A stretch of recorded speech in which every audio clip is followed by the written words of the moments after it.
Dear friends, in our journey to understand God consciousness, being aware of God, we discussed resurrection. The idea that human beings will be brought back to life after death. We saw that the whole world teaches us one simple lesson. Every ending is followed by a new beginning. Every ending is followed by a new beginning. And it is through these new beginnings that the cycle of life continues. If we think about ourselves, it is not difficult to realize that human beings are not just another living species. We are unique. And this entire world has been made and created suitable for us. Everything we have achieved on this planet Earth is simply because of the abilities that have been given to human beings or that have been vested in us. No other creature has the same ability to think, understand, reflect, and create the way humans do.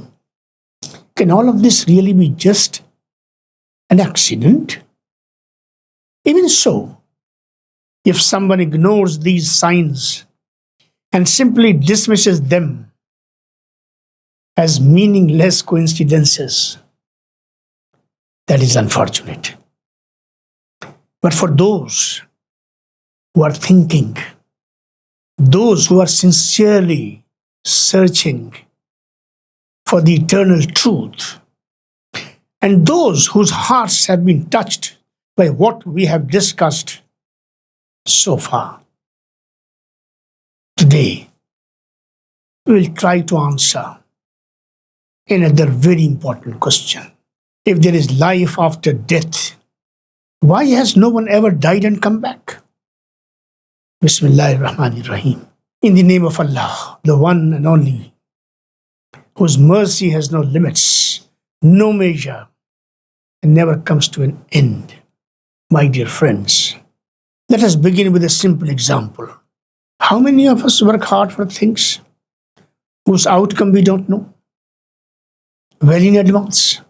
Every year, millions and millions of parents admit their children into different schools from the very first day of school until a child becomes independent.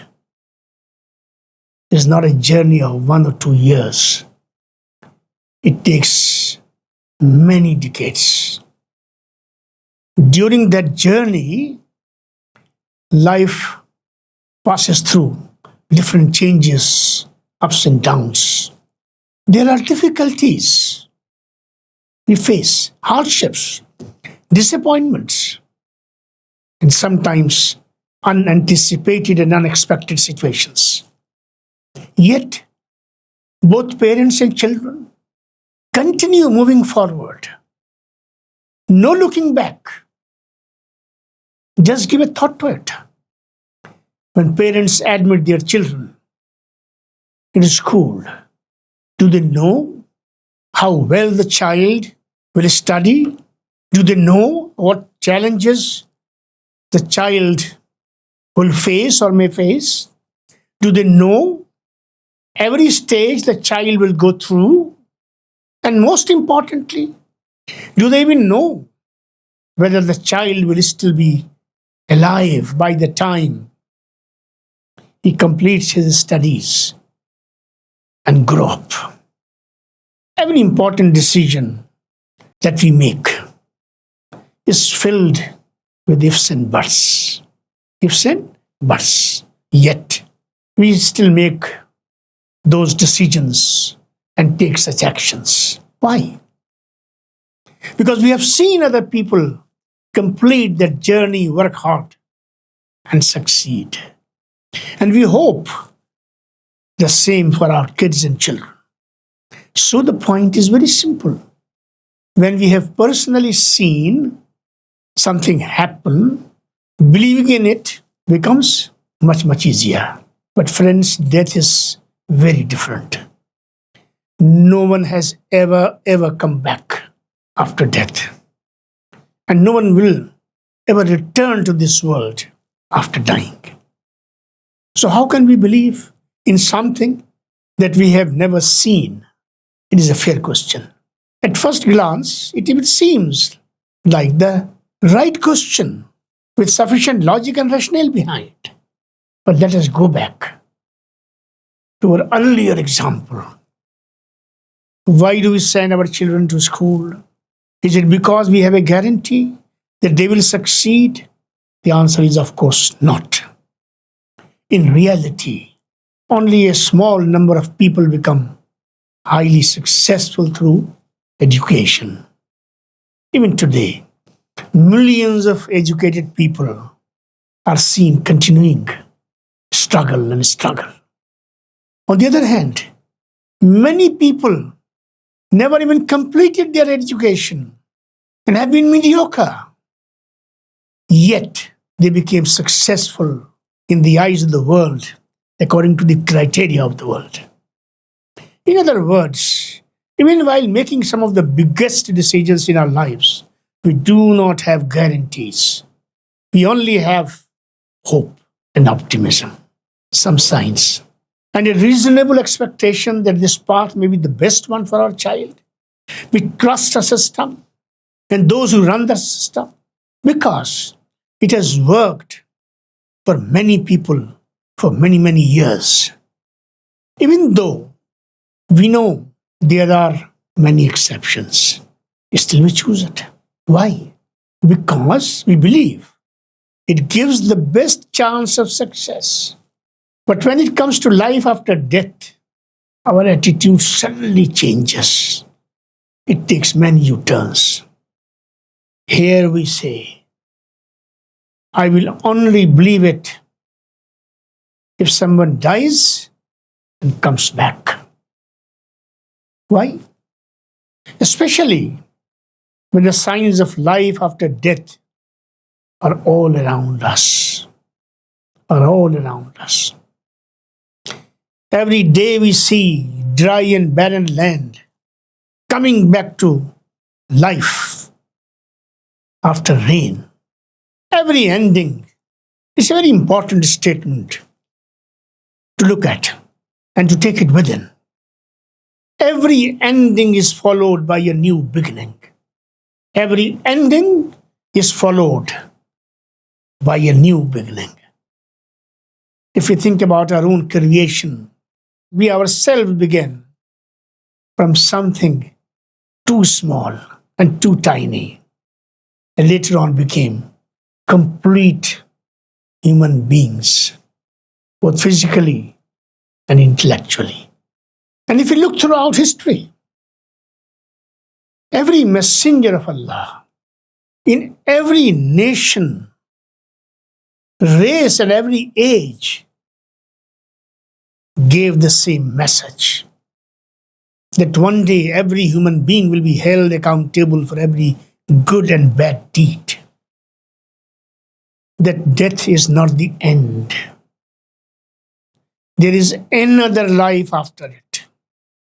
But because this message makes us responsible for our actions and deeds, we go by the principle of convenience. We often choose to ignore it. The truth is that many times our beliefs are not based on evidence. They are based on the trends of our time.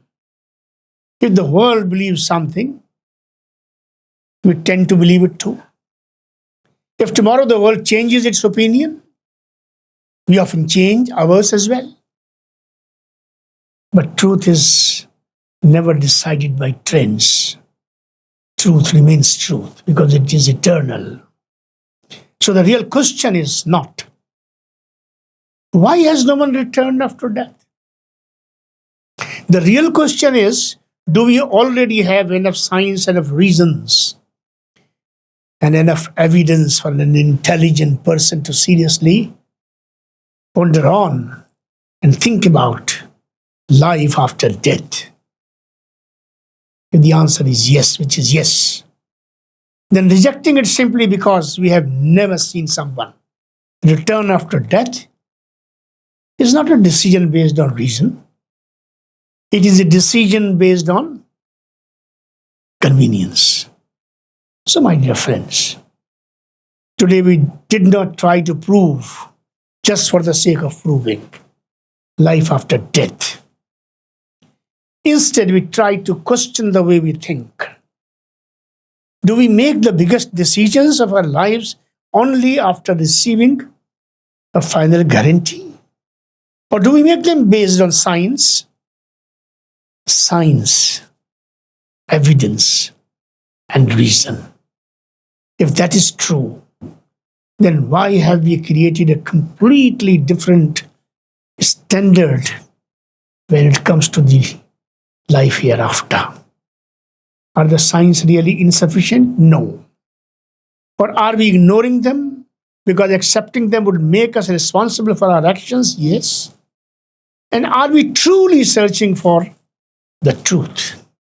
Or are we simply following whatever is popular in our time? Please think deeply about these questions.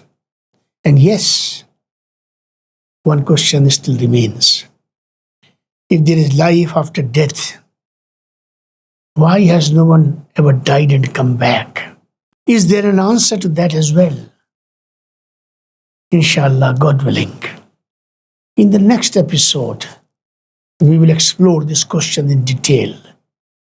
We'll try to understand whether the fact that no one has returned is really an argument against life after death, or whether the truth is something entirely different.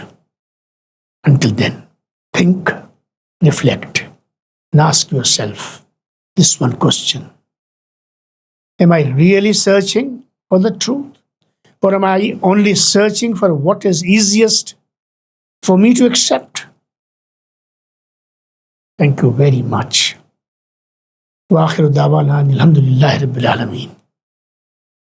And our final prayer is that all praise belongs to Allah subhanahu wa ta'ala, the Lord of all the worlds.